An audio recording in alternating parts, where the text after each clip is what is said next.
Good afternoon, everyone. I apologize for the slight delay. We wanted to make sure everyone was able to get here. And let me thank the local officials for joining today. I know they've got a lot to do, and they've really been very, very busy. Before I begin my remarks, I want to acknowledge that it was 5 years ago today when a white supremacist walked into Mother Emanuel Church in Charleston, South Carolina, and slaughtered a friend of mine, Clemente Pinckney, and 8 other parishioners. It was a hate unbridled, and it was poisonous, a poisonous expression of white supremacy that still infects our nation and many of our institutions. And of the dangers we face as a society if we don't root out this corrosive and deadly ideology. You know, when I reflect back on the amazing grace and compassion and forgiveness of the Mother Emanuel community, I see the very best in what we see in America as Americans. But we know that grace alone is not enough. We have to put it to work, that grace. And we're seeing the best of America in that as well. In the weeks of peaceful protest, civil actions taking place in cities and towns of every size in this state and every other state across the country. People are keeping their eyes focused on how dangerous it is, how much danger it is to live a life of a black or a brown-skinned person in this country. And Americans are out there marching, notwithstanding the fact if we're in the middle of a pandemic. That's how critical they think it is. On Monday, Donald Trump said, quote, "If we stopped testing right now for COVID-19, we'd have very few cases, if any. If we stopped testing now, we'd have very few cases, if any." It's a statement that's not only absurd, it's absolutely tragic. Yesterday, the head of the White House Task Force on Coronavirus, the vice president, claimed success in the fight because deaths are, quote, down to fewer than 750 a day. 750 fathers and mothers, sisters and brothers, uncles, aunts, husbands, wives, children dying every day. More than 20,000 a month. That's greater than World War II level casualties each month. That's more than 5 9/11s each month. And this administration is engaging in self-congratulations. Maybe good enough for Donald Trump, but it'll never, ever be acceptable if I'm your president. Researchers have shown that tens of thousands of Americans have died needlessly because Donald Trump was slow to respond to the crisis. And then when he did, he bungled the response. For weeks in January and February, but I wasn't alone, I was raising my concerns about how we need to take this virus seriously, all while Trump was ignoring the reporting from his own intelligence community in his daily briefings and the warnings of his closest advisors, all the while praising the Chinese government for being transparent in handling this virus, instead of demanding access for the CDC that Beijing was refusing to give in Wuhan. The American people have sacrificed so much to fight this virus. We've lost lives. We've lost businesses. We've lost paychecks. And now, thanks to Donald Trump's bungling, we may lose some of the progress we've begun to make, all because he's lost interest. He's once again ignoring the facts. The public health response is still woefully lacking from this administration. More than 117,000 people have died in the United States of America, with an average daily number of cases still climbing in 21 states. We still don't have what we need when it comes to rapid results testing, contact tracing capacity, widely available personnel, protective equipment for them, or clear nationwide guidance. Instead, President Trump pushes dangerous, disproven drugs, stands in the way of the CDC issuing guidelines on reopening. They had them, wanted to issue them, and he wouldn't let them. He refuses to wear a mask, failing even those basic tests of leadership. He scaled back meetings of the COVID-19 task force. I guess there's not much to do. In spite of experts saying that testing and tracing is necessary for reopening, he sent his testing czar home. The money provided to the Pentagon for essential medical supplies, only 15% has made it out the door. Donald Trump wants to style himself as a wartime president against this invisible enemy, the coronavirus. But unlike any other wartime leader, he takes no responsibility. He exercises no leadership. Now he's just flat surrendering the fight.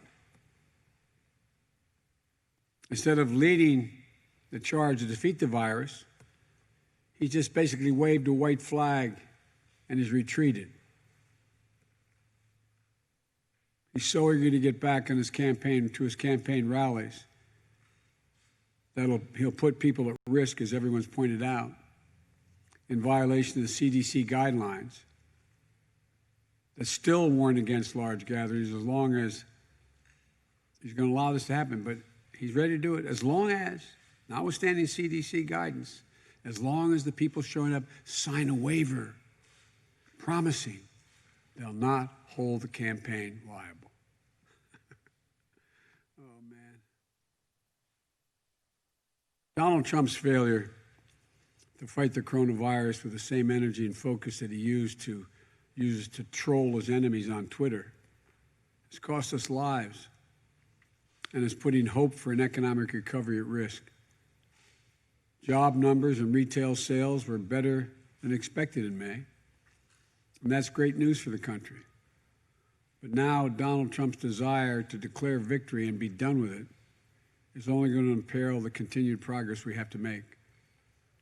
Our economy is still sputtering, with more than 20 million people unemployed and no clear guidance from the federal government for what businesses need to do to reopen safely, efficiently, and generate a strong recovery. No, this isn't a debate about whether to reopen. It's about how we make reopening work for everyone. The employees at the White House, they get daily COVID-19 tests. They know they're safe before they go to work, and they know their coworkers are safe. They have the confidence to resume their lives. But workers across the country aren't asking for daily testing. They're just asking for regular, reliable access to tests. Don't they deserve that? So it's not that Donald Trump doesn't recognize the importance of testing. It's that he's not up to the task or doesn't care. And now he's seemingly decided he doesn't even want to try. But just like he couldn't wish COVID-19 away in March, just like he couldn't tweet it away in April, he can't ignore it away in June. So I have some basic questions for President Donald Trump. What are you going to do to make sure every worker has access to regular testing so they have the same confidence to go into a store or go back to work that White House staffers have? Why are you leaving schools and child care centers to navigate the uncertainty all on their own without an effective guidance and resources that they need to protect the kids and their communities. Why don't you enforce the OSHA standards for worker protection during this global pandemic? Why is it the mainstream lending program created more than 2 months ago by the Congress to help struggling small businesses only open for registration to lenders 2 days ago and still hasn't distributed a single penny?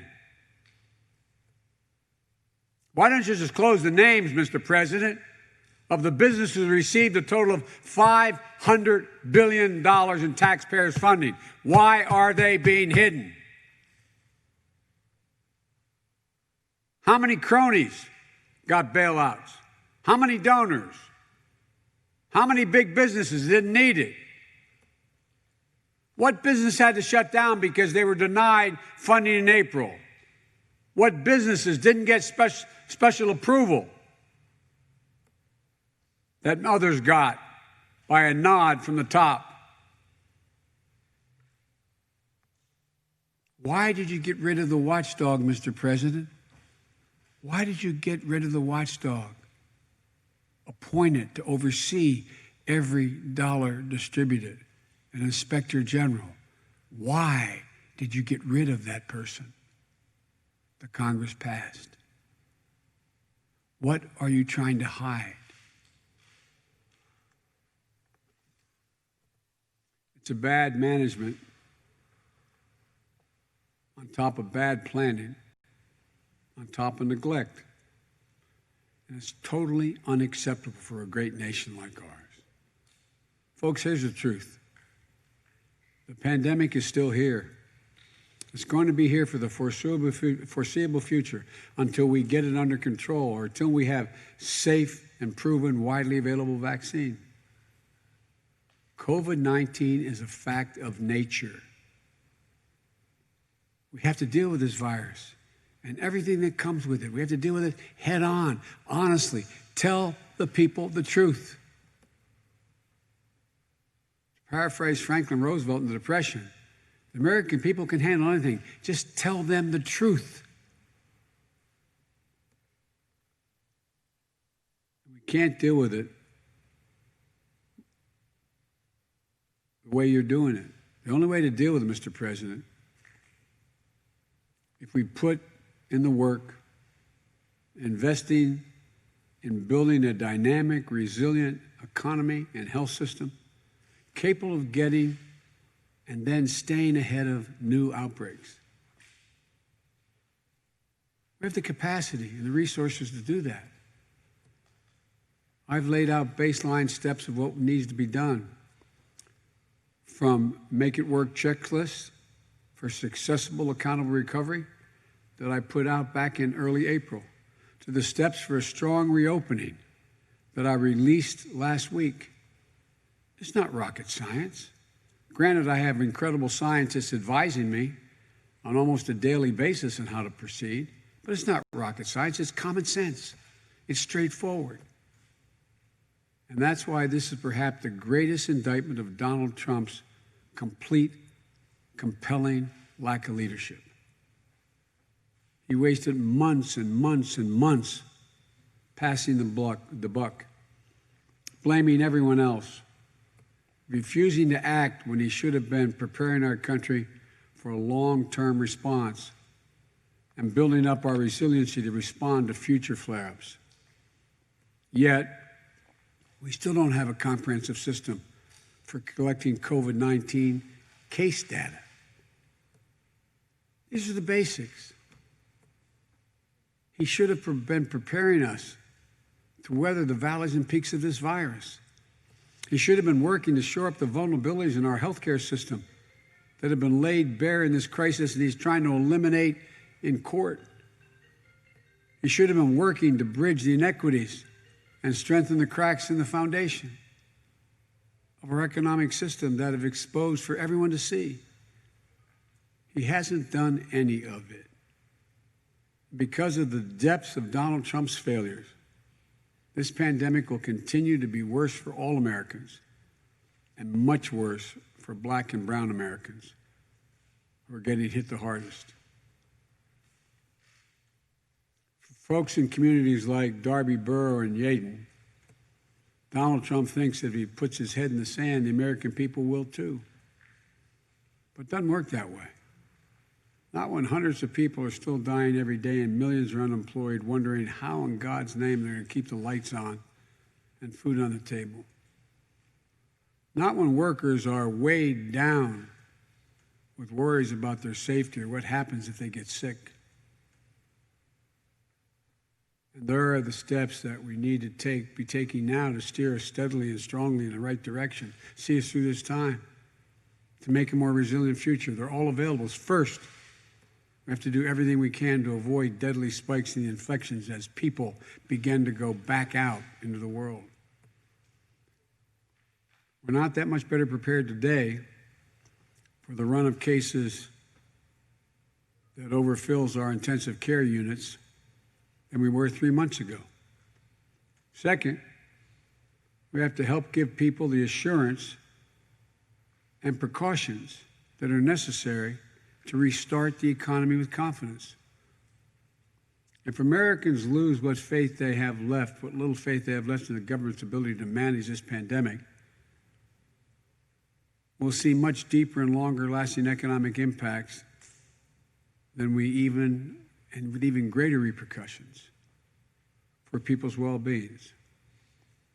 Mr. President, don't leave the American people to face this threat on their own with no guidance, resources, or leadership from the federal government. Don't let support from the CARES Act expire next month while people are still hurting.